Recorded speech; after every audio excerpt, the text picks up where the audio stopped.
Throwdown Nation, we are live on a Monday night.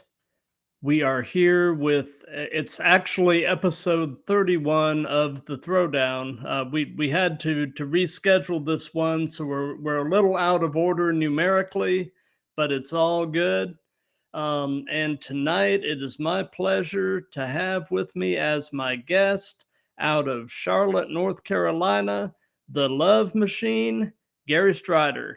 How are you doing tonight, Gary? I'm doing good. Thanks for having me.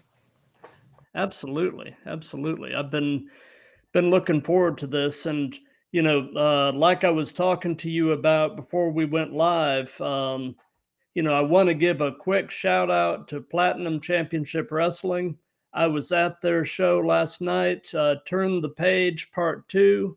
And man, if you are in Georgia or especially in the Atlanta area and you want a good time, definitely go out of your way to go to one of PCW's shows. They really pulled out all the stops last night. I can't say enough good. But anyway, we'll go ahead and get started with the first and the most obvious question, Gary, and that is, how long have you been wrestling? Since November of 2022. So who actually trained you? I was trained out of Firestar Pro Wrestling by LeBron Cozone. I've actually heard really good things about him. I've heard he's a heck of a trainer. He is. He really makes sure you have all the tools to succeed. Absolutely. So, and I'm fully aware that training is an ongoing, lifelong thing. But in terms of the early days of your training, what would you say was the most challenging part? Um, Consistency. That's something I think a lot of people is just you got to be there as much as you can, Yep, and you just have to be consistent and get yourself into a routine and just get used to being there as often as you can and as often as life will let you. absolutely. Reps, reps, reps. So, one thing I'll say to everybody that's watching this live right now, any questions or comments that you have, please put them in the chat. All questions and comments will be read and answered at the end of this. We'll do a short little viewer Q&A session. So please, if you have anything you would like to say or anything you'd like to ask, throw it in the chat. And speed round, Carmelo Hayes. Charismatic. For sure, for sure. It definitely is. Yep. So, have you been a fan of this stuff pretty much all of your life? And if so, what is your earliest wrestling related memory? Yeah, I've been a fan since I was a kid, and my earliest wrestling memory. So my favorite wrestler is the Undertaker, but Hmm. when I was a kid, when I would hear his music, it would really scare me. So my earliest memory is hearing that gong go off and the Hmm. bell and the his music hits, and I used to run out the room because his entrance would scare me. So I would wait till he gets down to the ring to watch him wrestle. Yeah.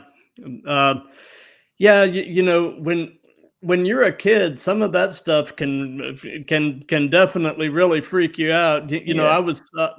I was telling you before we went live. I've been a fan since I was around 11, and one of my earliest memories, as a kid in Florida, was watching Florida Championship Wrestling. And at the time, this was still back in the days when Gordon Soley was doing the commentating, and the earliest feud I remember was Kevin Sullivan and Dusty Rhodes. And at the time, Kevin Sullivan had this whole satanic gimmick going on. And, when you're 11 years old, Kevin Sullivan was a scary dude. Yeah. Yeah. So, yeah, I can definitely empathize with your fear of The Undertaker. Yes. It was. Ooh. But he's So, awesome.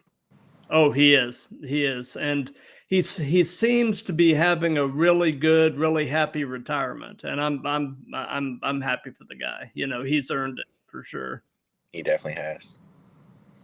So, was there a particular point in your life where you looked at the TV and you were like, you know, I think I can do this?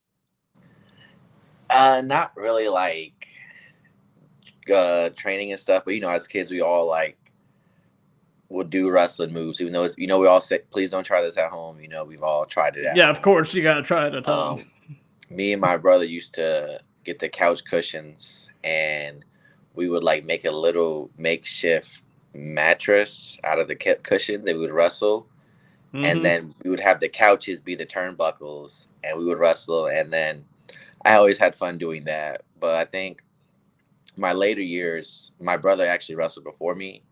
So hearing his stories and what he was telling me and stuff like that, it made me really want to be like, okay, now I really want to do this. Like I can really lock in and do this. And that's when I decided, yeah, I'm gonna do this. Awesome, awesome. So, away from wrestling, what are some of your other hobbies and interests? I'm a big basketball and football sports fan. I like playing video games and I love listening to music. Music is one of my even at shows if I really want to concentrate, I put a pair of headphones in, walk around a little bit and really just concentrate and focus. Gotcha. Um, who are your teams? I'm a Green Bay Packers fan because Hmm. that was I'm not from Wisconsin or anything like that, but my dad liked them growing up, and that was the first team I ever saw play football a lot at on the TV. And then I just once I saw that, I was like, okay, cool. I also like the Panthers because that is my hometown team, Yeah, even though they're not in a great place right now, but they'll come back from it.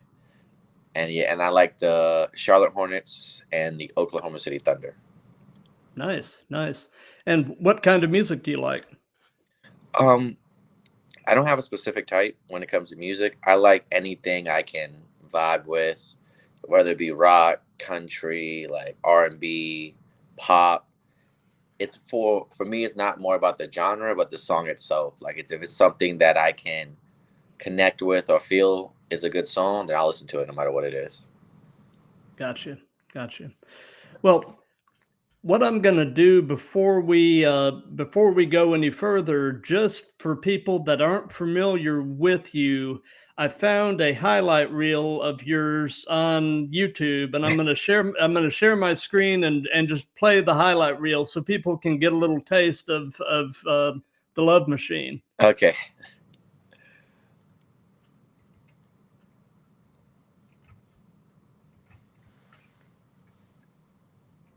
Which one is this? Oh, I make all my own. When you want to succeed as bad as you want to breathe, then you'll be successful. Successful.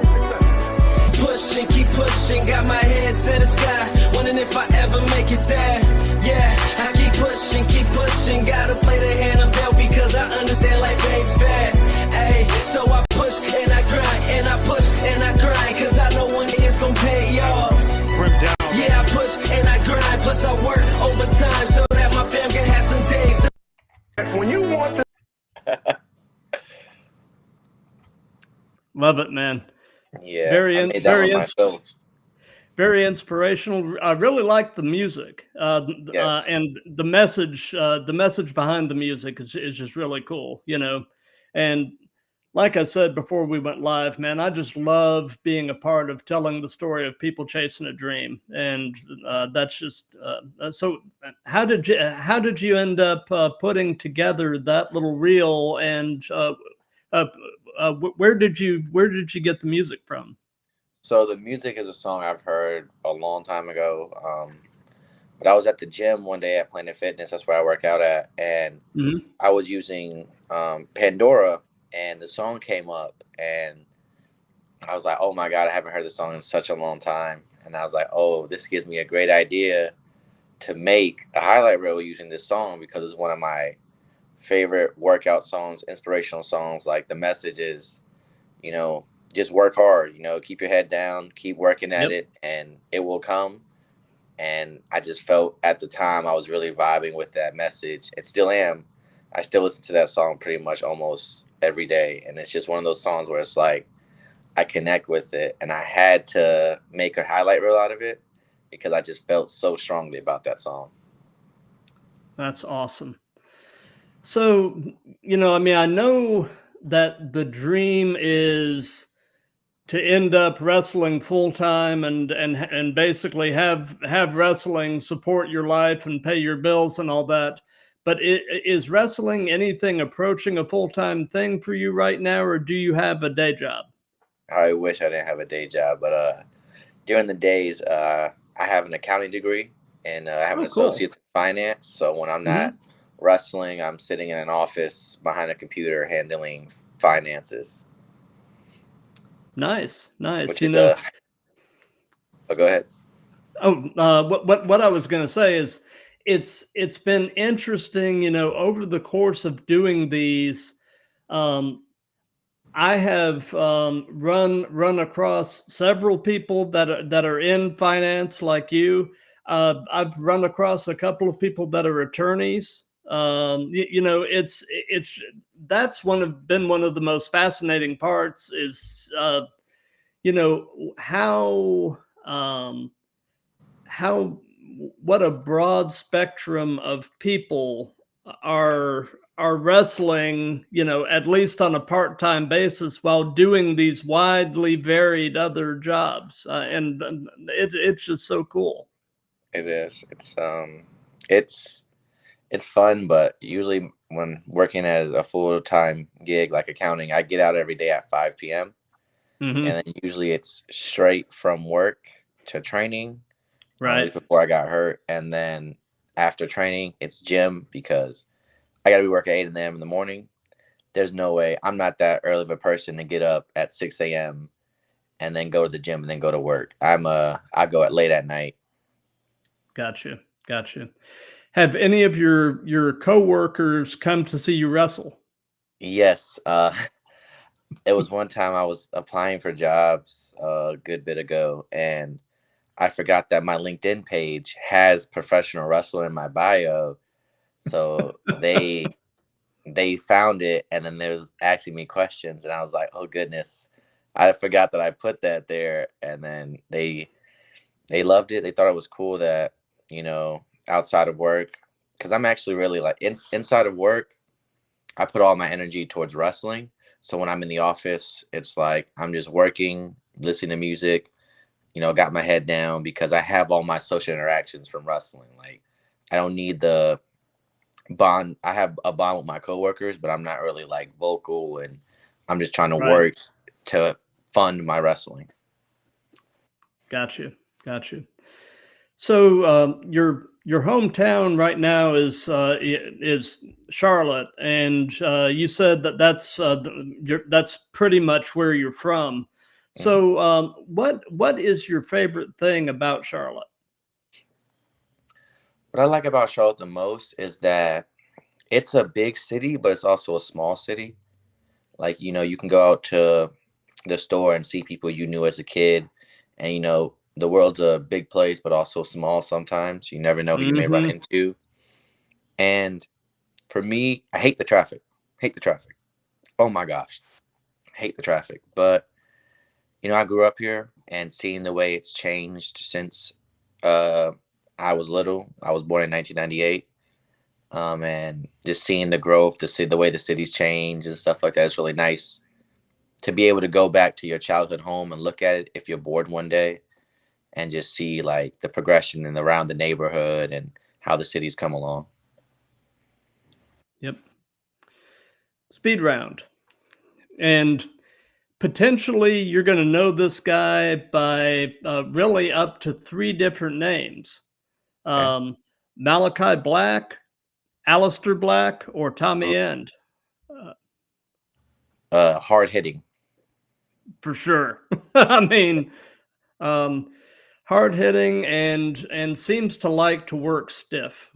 Yes, and that's fine. Like for me, I love that kind of contact because it just feels amazing to have because it's just like being able to go out there and really just knock each other. Like it's really fun to do sometimes. Not all the time, because you're gonna Right. feel it. But sometimes it's nice to have that like once in a blue moon. Like let's go out there and really just beat the crap out of each other. Yeah. Yeah. You know, the thing that looks to me just horrific, and I want to kind of get your perspective on it.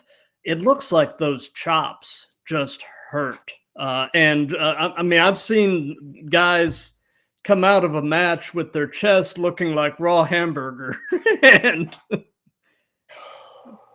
Yeah, they hurt. They suck,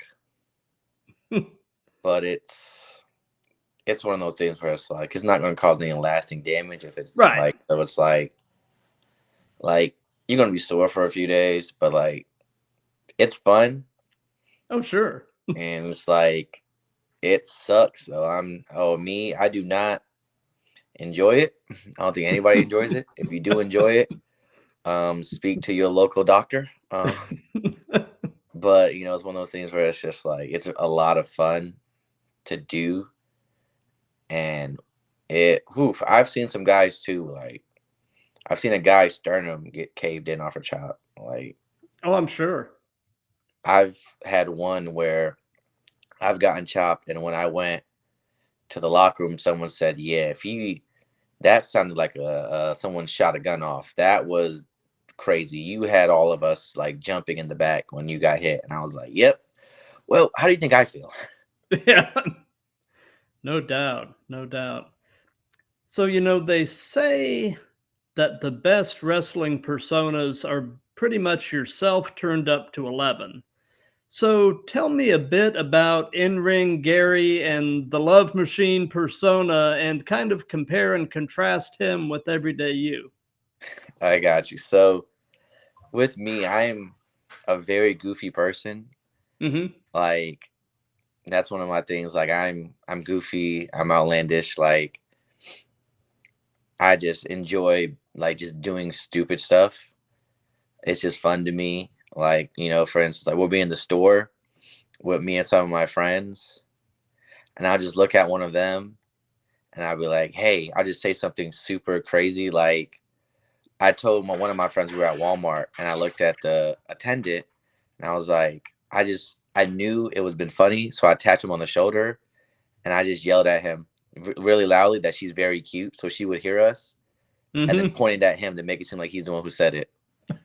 It's just I am a goofy person, like so it's always been one of my things. Like I'm very goofy, and I feel like that compares to me in the ring because in the ring, but I'm goofy, but like when it's time to be serious, I can be serious. So I feel like that Oh, yeah. portrays to me, and that's why I'm the love machine because I am goofy. But when it's time to be serious, I will get serious. Yeah. So that Walmart story. So did your friend and the girl end up getting married? Nah, he wind up running away. He was so embarrassed, and I was just sitting there laughing. And I apologized to her, like, "Hey, I was just messing with him." And she was like, I know it was funny." And it's like just stuff like that. Like I like to tease my friends and do little dumb stuff every now and again just to have fun. Gotcha. Speed round. Josh Alexander, Ooh, technical prowess. for sure. Yes. For sure. And this current heel run he's got going in TNA, he is doing some great work. I mean, Yeah, he is. He's he has done some amazing. He's had some amazing matches. I really enjoyed him and Will Ospreay. I like that a lot. mhm.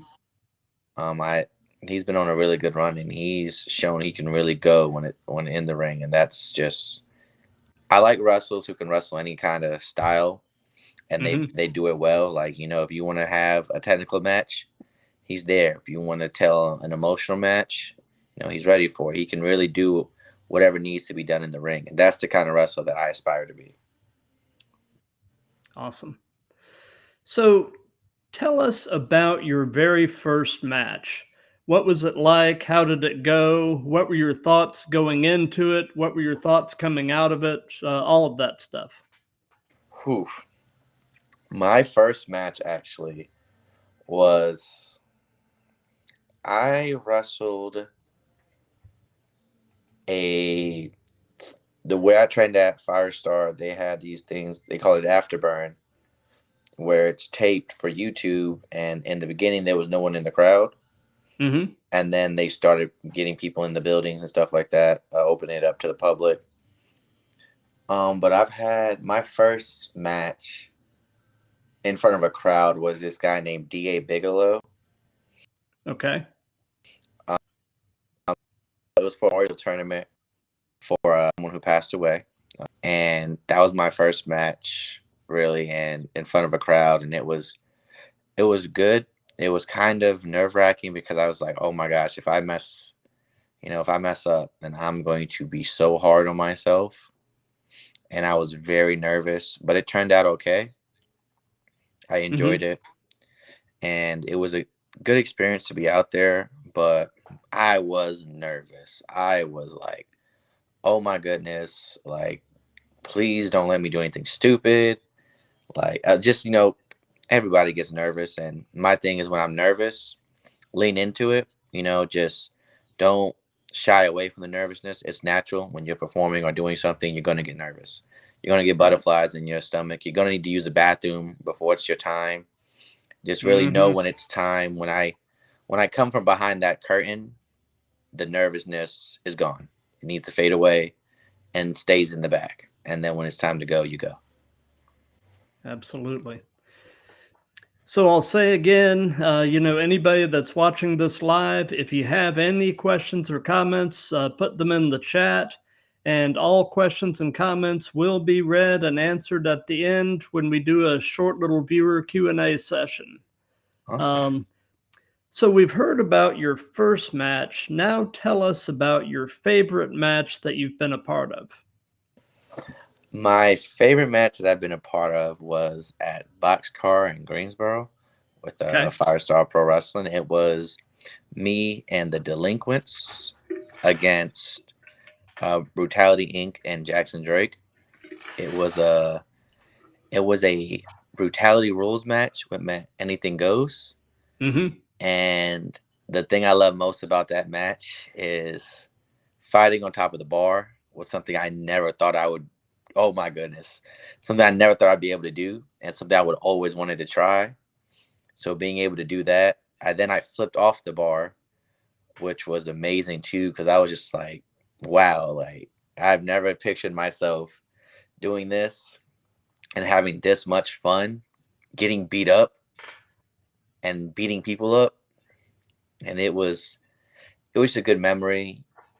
The reaction to me, I felt really happy with how the fans felt about me, especially since it was my first time wrestling at that Boxcar show in that venue.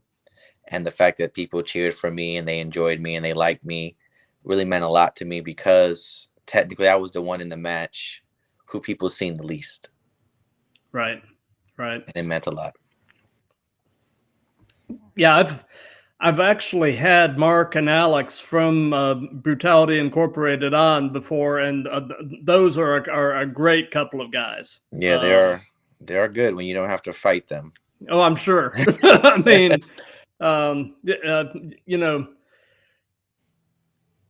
I've seen them wrestle on YouTube, and it reminds me of a even more brutal version of FTR. I mean, yeah, trust me, I know. No better than anybody. Oof, man, I've wrestled them both twice now, I think. And each time I was like, yeah, I'm gonna go home, get that Epsom salt bath ready, and just relax and listen to some music and lick my wounds. Yeah, because you've been through it with those guys. Yeah, for sure. Next time though, I'm gonna beat them. I'm 0-2 against them, but we going even that up soon. Sounds like a plan. So, What is the longest distance that you have traveled to get to a match? So far, I had a I had a battle royal in Tennessee that I drove to. Mm, That was 3 hours and 30 minutes, uh, one way. So that was a drive, and the show ended at 12 a.m. ah, And then, yeah, I wind up the next day. I was helping out at a show where I had to be up at 9 a.m. I didn't get to my destination till 3:30 in the morning. ooh, Yeah, so I've driven some long distances, but 3 hours and 30 minutes is the longest so far. Hopefully, I'm looking at getting into Florida. I know Florida's a great place. I want to go down there some deeper into Tennessee, closer to Nashville. I'm willing mm-hmm. to make those long drives. I don't mind it. Just I have my phone, so when I'm on a long road trip, I like to call my friends, listen to music, put on a podcast. I really like the Undertaker podcast. I listen to that a lot Oh yeah, while I'm on the road, and just focus on driving. And just when I know when I get home, I'm going straight to sleep. no doubt, no doubt. So, there's two basic ways of laying out a match, either kind of working it out with your opponent in the back or calling it in the ring. And what percentage of the matches that you've had have you worked out in the back, and what percentage have you called in the ring, and do you have a preference between how to do it? Um, I think it depends on who your opponent is mostly. Right. Like older generation, they enjoy going in the ring and just figuring it out, which I'm fine with.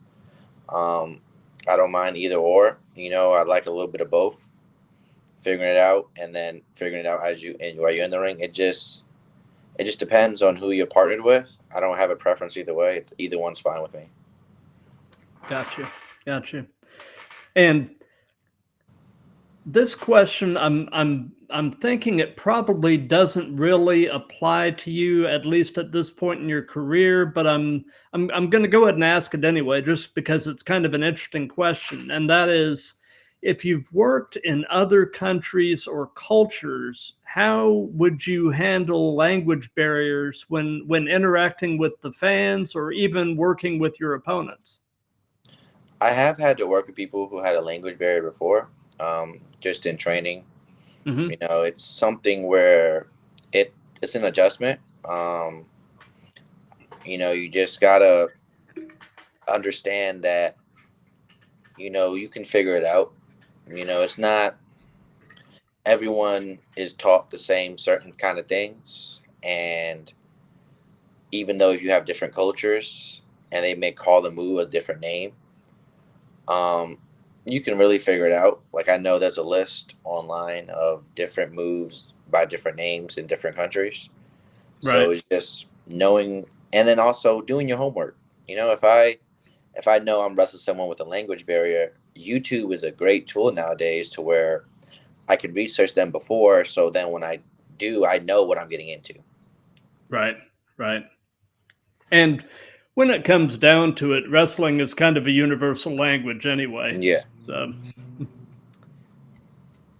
speed round, Jerry Lawler. the king. Yeah, you can't Yeah, say much more than that. The yeah. king, pile driver. Andy Kaufman. Oh yeah. Yeah, great guy though. I've met him before at a AML wrestling show. He's really cool, nice to talk to. In my experience, again, Hmm. I can only when it comes to people, I only talk about my experience. I've talked to him; he's been an okay guy to me. So that's all I can go on. Gotcha. If you could only be one, would you rather be great in the ring or great on the mic? Great in the ring, I think. Me, I just I love great wrestlers, even if they weren't the best on the mic, because I feel like it's harder to be great in ring than it is to be great in on mic. Like on mic is definitely something, everyone practices at, but it's just something where, for me personally at least, I feel like on being great on mic comes with just having natural charisma and just Right. working at it. Same thing with being ringy, but in ring there's a lot more steps and things you need to remember and things you need to figure out than being great on mic. Like as long as you're charismatic and you have a natural likeness to you or natural hatred, whichever, or it's, if you can get people to hate you and get people to love you, or even just get people to get a reaction, then you'll be okay. Yep. Yeah, they say, love me or hate me, you'll never forget me. And and Exactly. and if that's true, you've done your job. So, um, I don't know that this is necessarily going to apply to you either. But what has been your strangest encounter with a fan? Ha ha ha. I have a wild one. Okay, let's hear it. Um, I don't even know who they were. They didn't even have pictures on their page. Random person who followed me. They kept Okay, messaging me for days. And me, if you message me and I'm a busy guy. I'm right, not good at checking notifications right, unless I know something's coming in. Like right now, I think I have like 20 Instagram messages that I haven't opened and stuff like that. When you get a lot of interactions from random people, but I remember this one guy who messaged me constantly, and I was just like, hey, like he just kept saying, hey, hey, hey, hey, and I'm just like, oh, what do you want? Like, because you never know when an opportunity may come, so I'll at least give right. everybody, the benefit of the doubt at first. But then they just kept messaging me, kept bothering me, and then one day I was at work and they tried to video call me at 9 Oh, a.m. in the morning while I'm at work, and I'm ignoring it. I'm ignoring it, and I wind up muting it. And then I messaged them later because of course, I was annoyed. I don't know you.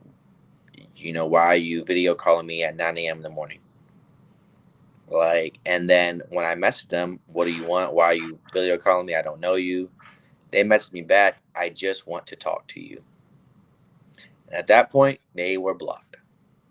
yeah, Yeah, yeah. that was, That's a little much. yeah, I had no idea who they were. They had no pictures up on their page. I was just trying to be like, hey, let me not, you know, shut anybody down. I know everybody may have seen somebody wrestle, wanted to reach out to them. And, I'll give you a little bit of conversation, but like, I'm not about to keep going back and forth. And it was just got out of hand. I was like, yeah, I don't know you. I indulged you, but like, it was more like, I'm doing all right. How are you doing? Like being cordial, not being friendly. And Right. then just, and it was only like every few days I'd message them back and then just try and be nice about it. Got you. Got you. Yeah. Well, I'm glad you responded when I reached out to you. I Yes. mean, Yeah. I'm not real good at that. I need to work on that. When you have a lot of notifications coming in some days, if I see my first thing will be like, God dang it, I know I have so many messages and I don't want to check all these messages. It's just one of yeah. those things Yep. that comes with the territory. Oh, for sure. For sure. So, do you have a preference between working heel or babyface? Um, People naturally like me, so I mean, I'm traditionally going that way because I know I have a baby face. Like I know I look younger than I am. I'm Hmm. 26, 25, I think, and it's like, I have a baby face. So a lot of times I get mistaken for younger than I am, and it's like when you have a baby face, not a lot of people are gonna hate you. Yeah. True. True. Speed round. Roderick Strong. Oh man, great guy. I've met him before at a WrestleCade, and he was a really nice guy. Yeah, it was. Oof. Never meet your heroes and people you look up to by the bathroom. Hmm. That is an awkward conversation to have. Not enjoyable. I mean, but he was still nice about it. I was going to the bathroom. He was there. He introduced himself, and I'm like, "Hey, but like, I gotta use the bathroom. I gotta pee." And it's like, I would love to stay and talk with you, but like, I've been holding it for a while, sir. Yeah, no doubt, no doubt. But yeah, I mean, he seems like somebody who is pretty down to earth and would be pretty easy to talk to. So Yeah, he definitely was, and I enjoyed it. so can you share an example of a time when you had to completely improvise during a match? Okay, I had something happen this weekend that was Okay. the funniest thing. One of my friends told me to talk about it, and it was hilarious. So I was trying to find a chair Okay. to slide into my partner. Okay. I could not find a foldable chair, so I took a chair that had 4 legs and tried to slide it in through the ring because I I found the folding chair, but the person, when I saw they were sitting on it, I just knew they weren't going to get up because like certain kind of people, I've been at shows before where someone has to move because of wrestlers, jumping outside the ring, and they won't Right. move. I've had times where I've seen people just sit there and literally tell people, "Oh, I'm not moving. You're just gonna have to deal with it." So I looked at them and I was like, "Yeah, they're not moving, and I need to hurry up and get this chair because my partner needs to use it." And what wound up happening was I slid the chair with 4 legs into the middle of the ring, and he tried to swing it at the dude, and he missed, and he dropped it. And then the wrestler, who I'm not going to name, wound up getting mad at something that happened with the referee.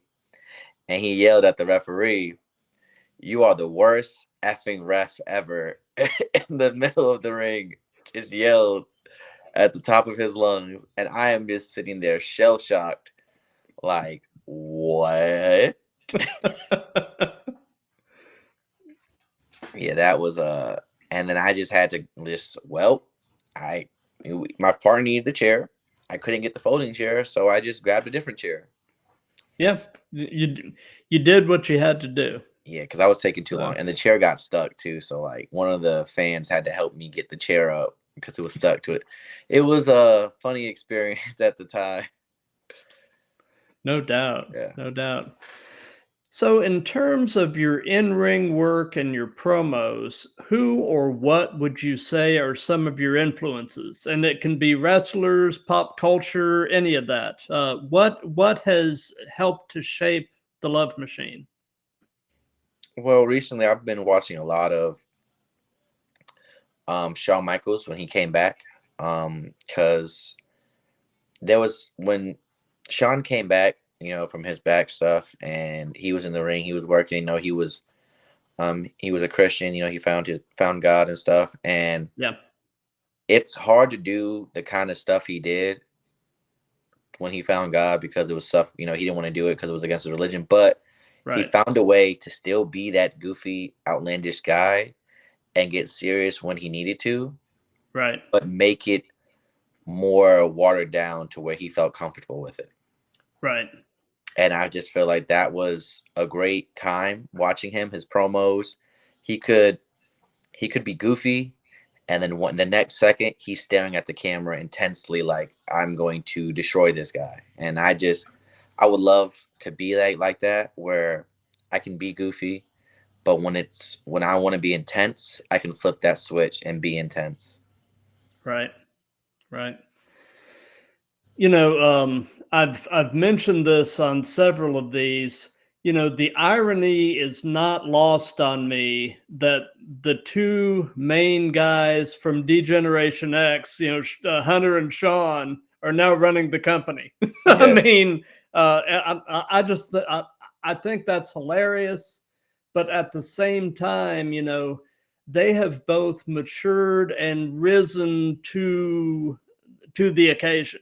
and they are both doing amazing work behind the scenes, creatively and just everything else. That company is really clicking on all cylinders right now. I really enjoy it. So, um, so do you have an all-time favorite match as a fan? A match that you could have watched it a million times and it just never gets old, and there's always some new little nugget that you can glean from it. So I have two matches that I really enjoy watching a lot. One, is, of course, is really known. Undertaker versus Shawn Michaels, career versus Shrek. Yep. The build up for that match, especially because I love them both. Like Shawn and Undertaker, they both hold a special place with me wrestling wise. And just seeing them both have that emotional moment. And then when Shawn super kicked Triple H in that triple threat with John Cena, like that just showed that he really like was losing it. And then just the build up towards that match. Even today, I still watch the promo videos and the hype package for it with Placebo running up the hills, playing. Like that's one of my favorite moments. And then another match I really enjoy watching is that surprises me every time. It's Kurt Angle versus Marty Jannetty on a random episode of SmackDown, where it was a really, really good match. And it's like they gave them 20 minutes just, and it was, Marty wasn't even doing anything at the time. It was just a build up for Kurt and Michaels. But it's just one of those matches where it's like Marty went in there, he was kind of older at the time. Right. And he went in there and showed them that, I can still hang with the best of the best. And they had a really, really good technical match. And I really enjoy it all the time I watch it. Awesome. Speed round. Tetsuya Naito. Ooh. Despacito. Yeah. That's what it is? Yeah. Yeah. Yeah, nah. I like his finisher. It's pretty cool. Yeah. Destino. I don't know. Destino, that's what it is. Yeah. Despacito is a song by Drake. Oops. Yeah. That's something. It's all good, man.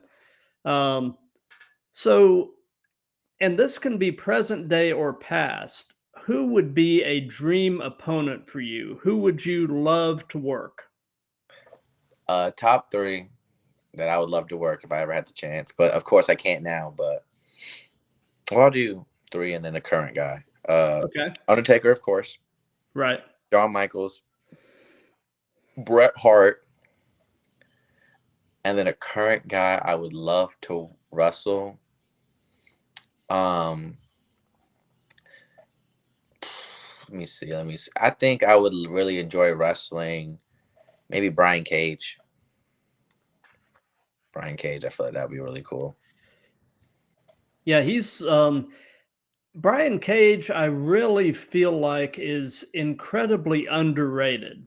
Yes. And I mean, he's got the look, he's got the in-ring ability, he's good on the mic. I just can't figure out why somebody hasn't pushed that guy to the moon. I mean, he's an incredible worker. His run with Lucha Underground. Oh yeah. Oh man, that's when I first really watched Brian Cage, was on Lucha Underground. And just some of the matches he had on there, some of the matches a lot of people had on there. Penta, another guy, like watching him on Lucha Underground, like when he did that, when he snapped people's arm. Oh yeah.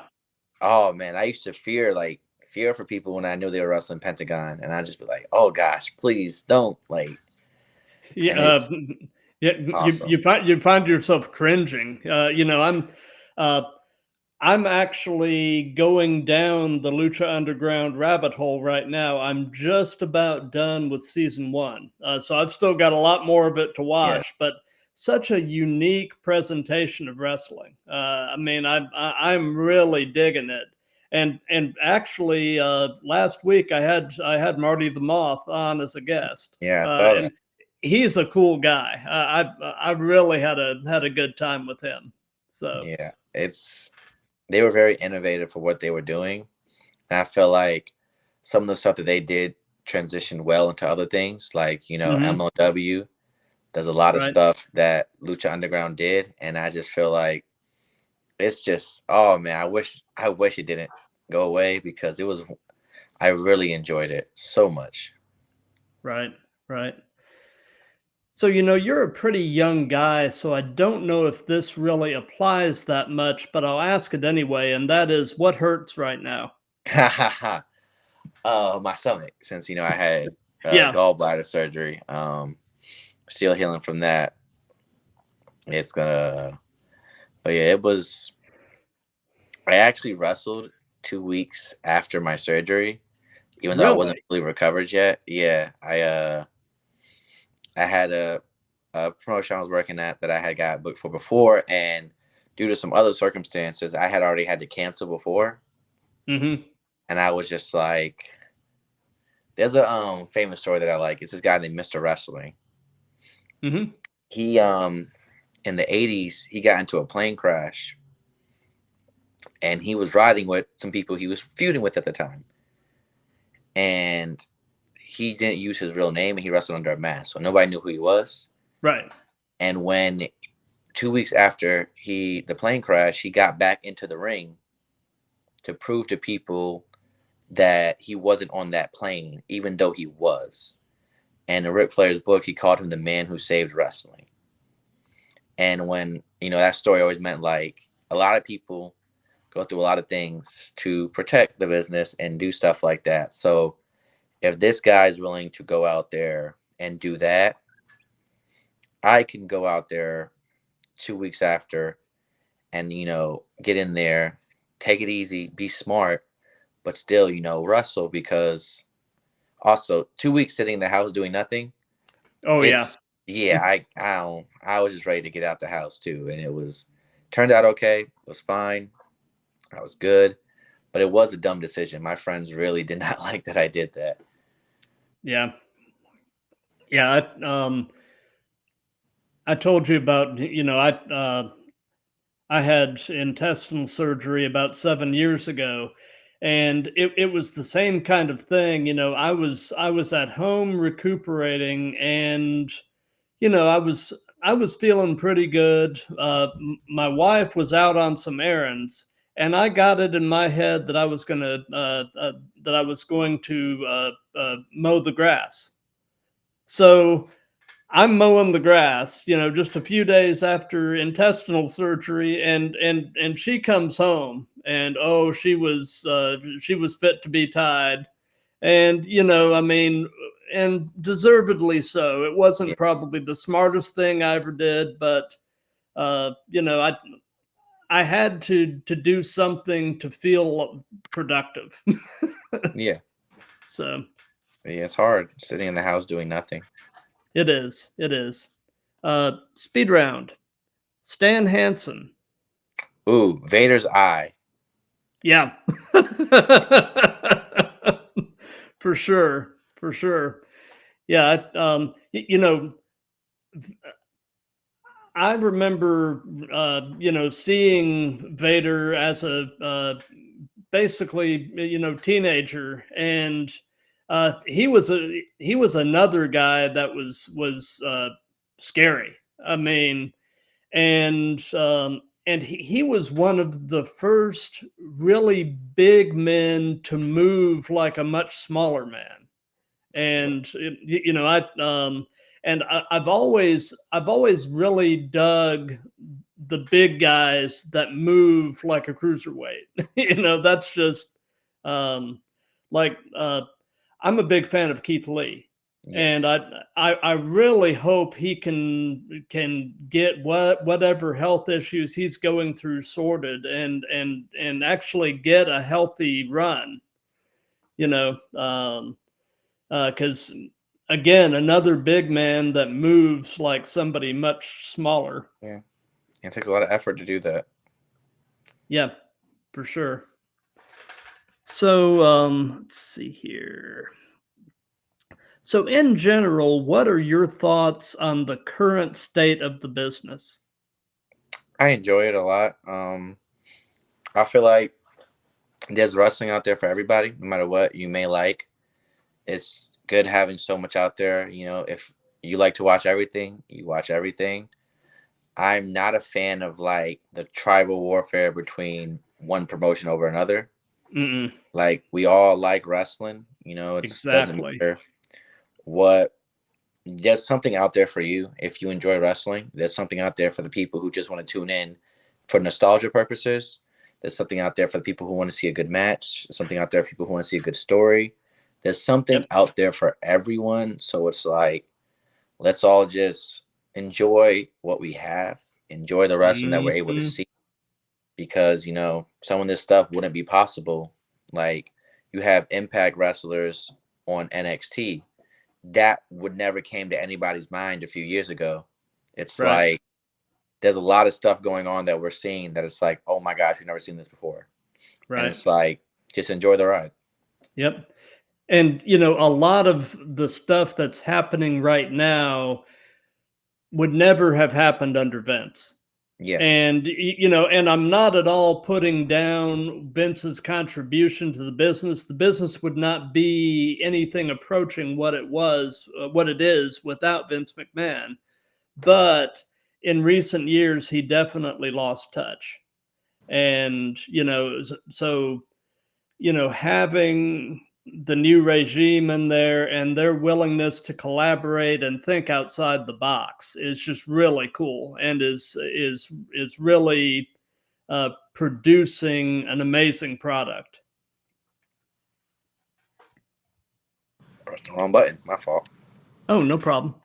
No Yeah, problem. no, it definitely is. I think it's because at the end of the day, as wrestlers, having more places to be able to wrestle at and get more eyes on you is a good thing for everybody in the long term.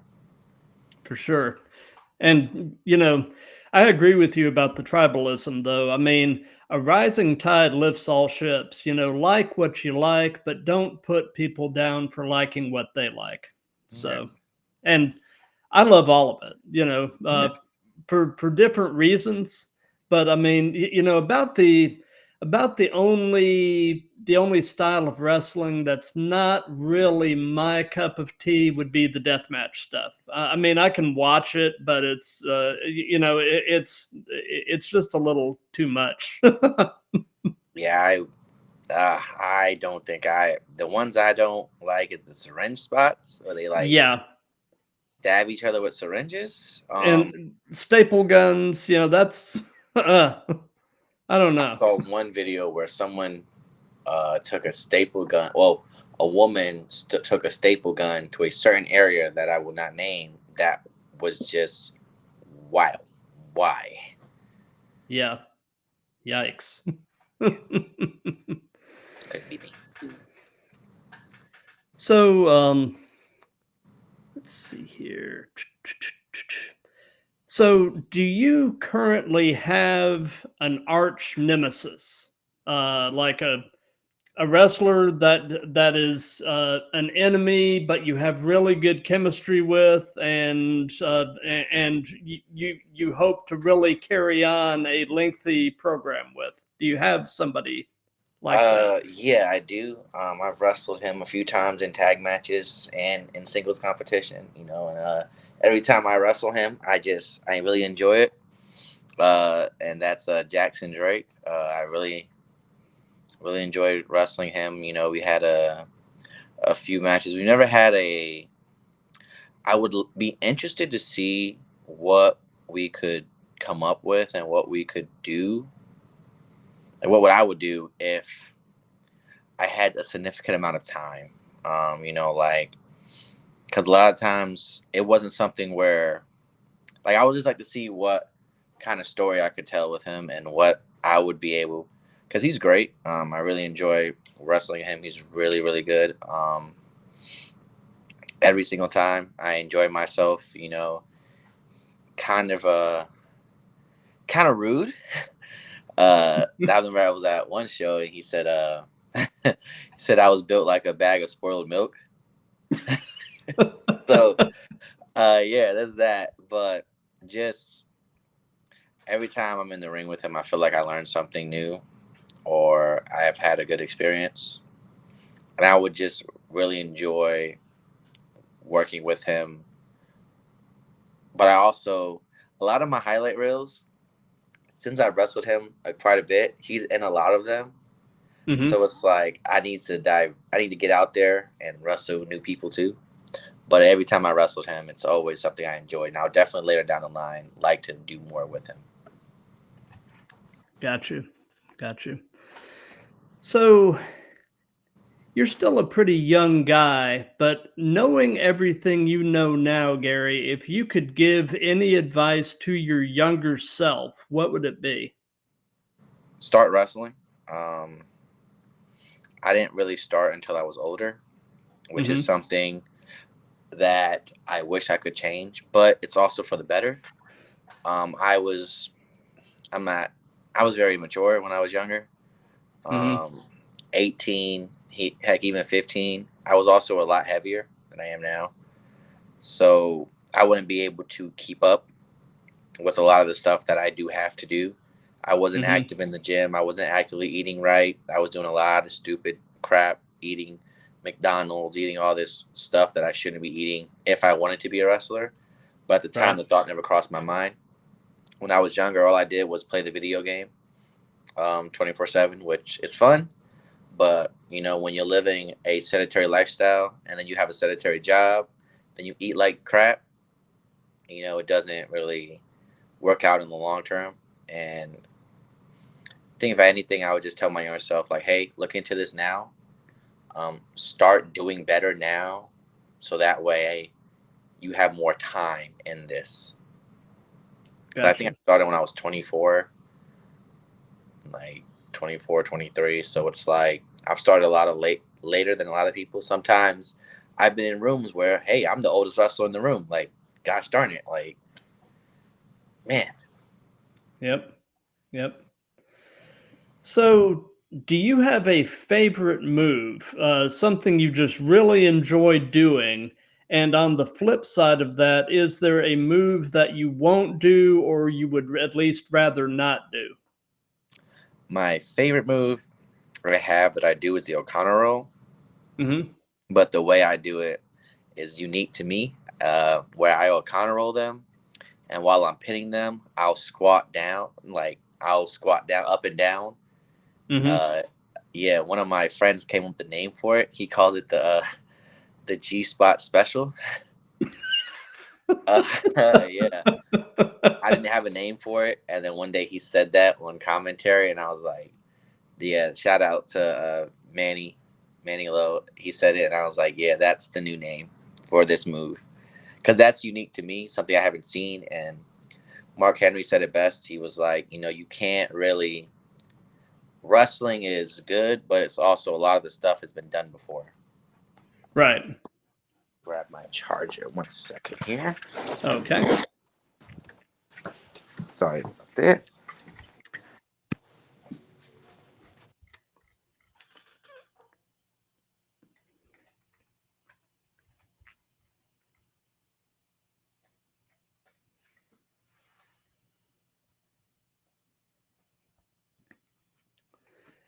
No problem.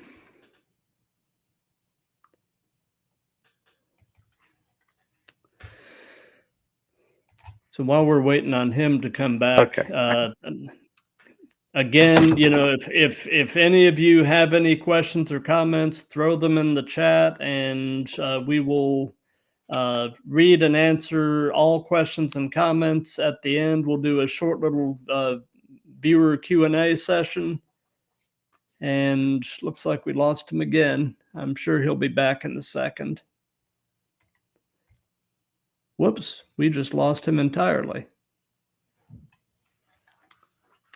Well, while we're waiting to see if Gary comes back, I'll go ahead and let you know. Oh, here he's back. Hey, you're back. Okay. You are Sorry back, about that. sir. No problem. No problem. So, speed round. Dakota Kai. Okay. Kicks. Yeah. She's really good. I like her a lot. Yeah, Kicks in New Zealand. Yes. Yep. She's There's really actually good. there's actually a fair amount of talent these days coming out of New Zealand. You know, Jay White and her, and I believe there's a couple of others. I can't think off the top of my head, but New Zealand seems to really be producing some wrestling talent. I may have to make a trip out there, see who's training these people. Absolutely. So so anyway, you know, is there a move that you won't do or would Oh rather yes. not do? Um, super kicks. I don't think that's for me. I'm not really good at balancing. If I try and Hmm. throw a kick, I may fall over. I don't think I can get my foot that high. So that's a move where it's like, Yeah, I mean, especially at my age, I know I couldn't get my foot yeah, that high. I'd rupture something. yeah, I'd So have to go get an ice pack after and stretch. Yeah, I'm good. I can't get my foot that high. I'll kick you in the stomach. That's the best I got for you. yeah. So do you have any pre-match traditions, rituals, superstitions, anything that you try to do consistently before you go through the curtain? Yes, typically it's music. I love my music. As I was saying, music is something I enjoy, and it helps me concentrate and tone out a lot of the noise. Because sometimes it can be like a little bit overwhelming when you have to like do a lot of stuff before the show. Set up merch tables so you can sell some T-shirts, sell whatever pictures, whatever you want to sell, and then really finding that time to really let the nervousness fade. And for me, that helps with music. Like even when I'm walking around doing things, some people may tell you they see me with an earphone in one ear, other ear open, because sometimes people like to talk. People want to ask me questions. I gotta, talk to the fans, form that genuine connection with them because they paid to be there and they spent. And wrestling shows aren't that cheap. Like some are, Mm, but some are not cheap. Some tickets are as high as $30, and if you bring in 4 people plus food, you probably spend like $180. So it's like the fact they chose to come watch and put their money into it. You want to give them that little bit of like, okay, oh, he came out, took the time to talk to me, kiss babies, give hugs, just stuff like that. absolutely. So something that we've done in all of these that's just been kind of fun is we've let the current guest pose a question for the next guest. And so my previous guest was a guy that's based out of New York City, but wrestles a lot up there, but also wrestles a lot in Florida, by the name of Money Making Che Guzman. Okay. And the question that he posed is, if you had a hardcore match, how would you go about it? And what do you think you would have to do to beat him? I'm pulling out thumbtacks. That's my go. Like I gotta win, so it's gonna be hard to fight back when you have holes in your back.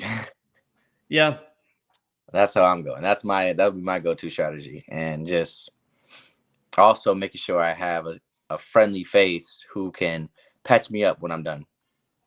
yeah, yeah. That'd be nice. Who can pull the thumbtacks out and Yes. yeah, yeah, yeah. Uh, Thumbtacks give me the shivers. I mean, that's pretty bad, and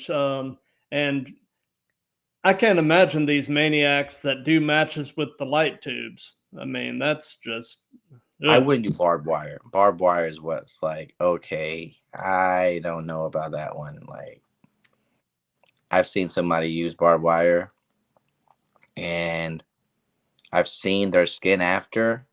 Oh yeah, it's not Yeah, good. I'm good. Like, I'm good on that. I'll do light tubes. Like, if someone like pulls out a light tube and hit me with it, like, ow. first of all, like, dang it, why would you screw you? But I don't think that barbed wire is what something that's like, yeah, I'm gonna need to see a good amount of money before someone tells me anything about barbed wire. Yeah. Yeah. I just, not, no. Something else I saw recently. I saw somebody dump a bucket of Legos out into a ring and power bomb somebody onto Legos, and that just looked very unpleasant too.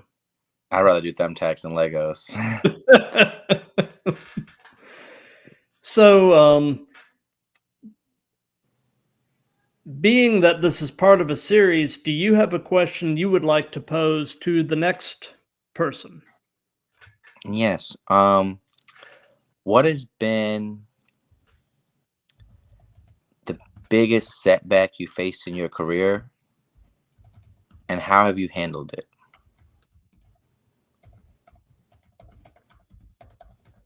And how would you answer that? Um, my biggest setback was in the beginning. I kind of fell behind some of my peers, Mm-hmm. and a good person told me, Robert Martyr. He said, don't worry about others. Worry about your journey, because everybody's journey is different. And that's something I really took to heart. Like, if you focusing on what other people's done and what other people's had to done and how other people's journeys were, you Mm-hmm. may get off your own path. So stick to your yellow brick road and don't focus on someone else's yellow brick road. I like that.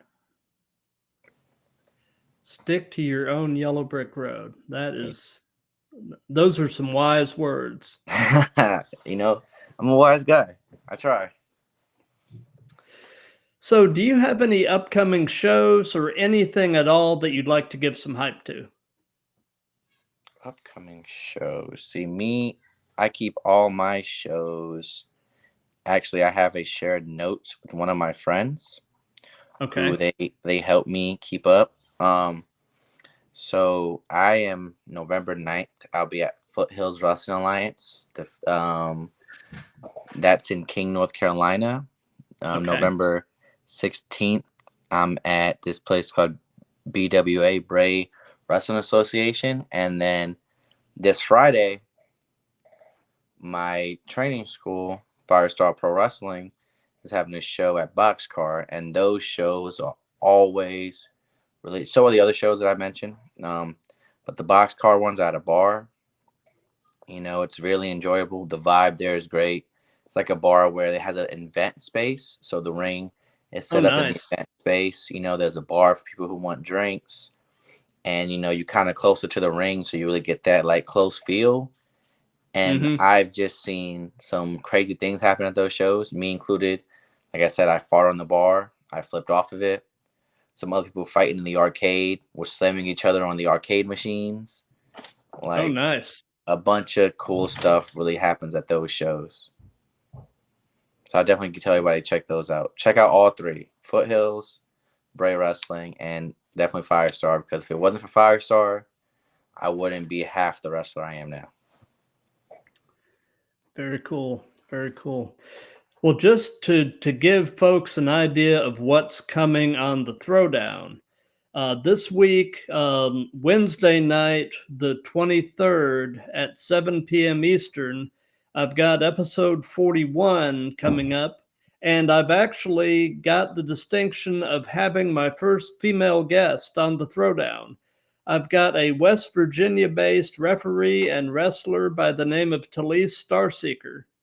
Um, so I'm definitely excited to have her, and hopefully she is the first of hopefully many female guests, because I do feel like thus far the female perspective on wrestling has been underutilized on the Throwdown, and hopefully this is the start of something good.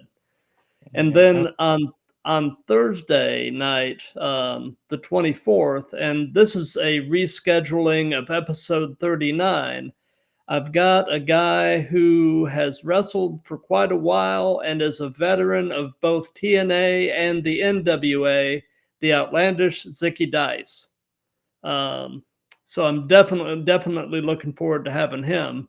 And then this next Monday, the 28th at 7 p.m. Eastern, I've got episode 43 with a Florida-based wrestler and promoter who is also the co-owner of the Atomic Legacy Wrestling promotion, Jason Dugan. And I've got a lot more scheduled that I'll be announcing in the coming days. So, definitely keep an eye on my socials and all that. But there is plenty more coming down the pike. And Gary, I want to thank you for your time. This has been an absolute blast. I love this stuff, and just nerding out about it with like-minded people is just a treat. So thank you so much. It's my pleasure. I'm new. This is my only second one I've done, and say the past two experiences I've had have been great. And I appreciate you having me. Oh, for sure. And let me take a look at the chat real quick and see if we've got any questions or comments. My wife's in the chat, and she actually agreed about the Yellow Brick Road comment, and she said wise words. Thank you. I appreciate it. And that seems to be about it. But for those of you that have been watching this live, thank you. For those of you that'll be seeing this in replays, thank you for that. If you like what we have going here, definitely continue to spread the word. This thing is really taking on a life of its own, and I'm just loving being along for this ride. And I'm just really having a great time doing these. So anyway, like I said, I'll be back Wednesday night at 7 p.m. with Felice Starseeker, and I've got Zicky Dice on Thursday. So we will see you then, and everybody have a good night, love each other, and keep throwing down. Awesome.